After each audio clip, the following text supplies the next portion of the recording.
Balik sa GMA Regional TV Live mga kapuso, kung yung hinunuman, pipila ka simana nakalabay na feature nato usa ka balak nun nga buholana. Mga kapuso, maistrato siya nga nahiligon gyud sa balak samtang nagdako og gigamit sa niya karon. Samtang karong buntaga maila-ila nato balak nun nga Subuanon mga kapuso, batan-on gikan sa City of Naga dinhi sa probinsya. Atong maila-ila karong buntaga si Charles De La Peña. Good morning, Charles. May buntag, Sir Nico. Kining imong pagkamahiligon sa balak, Charles, diin manigikan. Sukad pag yun pagkabata?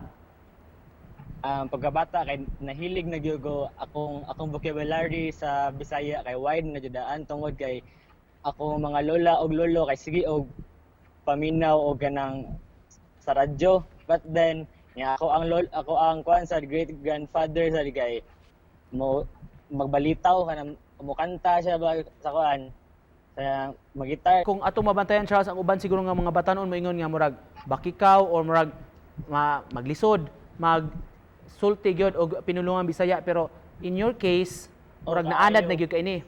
Maghimo ko og poem nya akong ipabasa nila.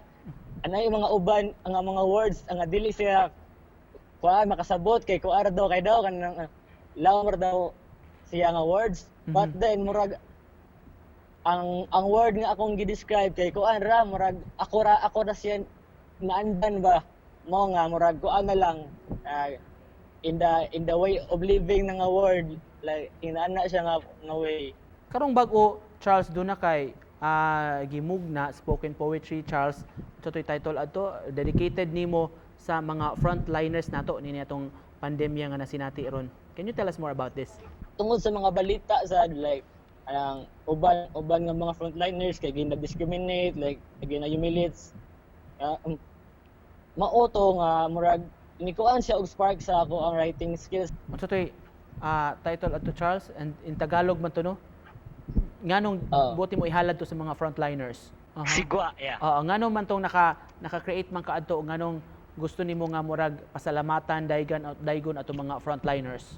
Ako man gud bantayan nga ang mga tao ba kay kanang pan kay sila kanang atat kay sila ano magawas without them knowing ang mga frontliners ilang gi-risk ilang time sa ilang family para lang jud ano serbisyo. Pwede mi mga og sample nimo.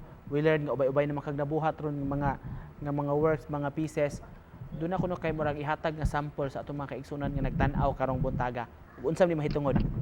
Dili paulahi ang tanan. Sugal ka o dili mo na imong kapilian.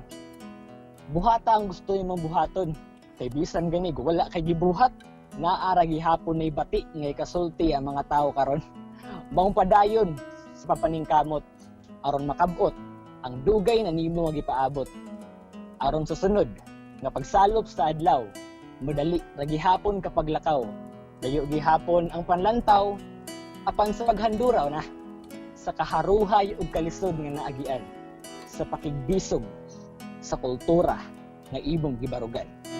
Coming from you, kining spoken poetry, kining pagbalak, unsa man murag plus factor, pogi points ba ni kung mo diskarte og mga babay? Pagsud na ko ani nga field kay I don't really find sa akong kaugalingon ang potential to be a performer. But then God is so wonderful jud that He moves in mysterious ways sa ako nga talent. Like He make me inspire more people sa iyang gift na gihatag nako. Yeah. Very well said.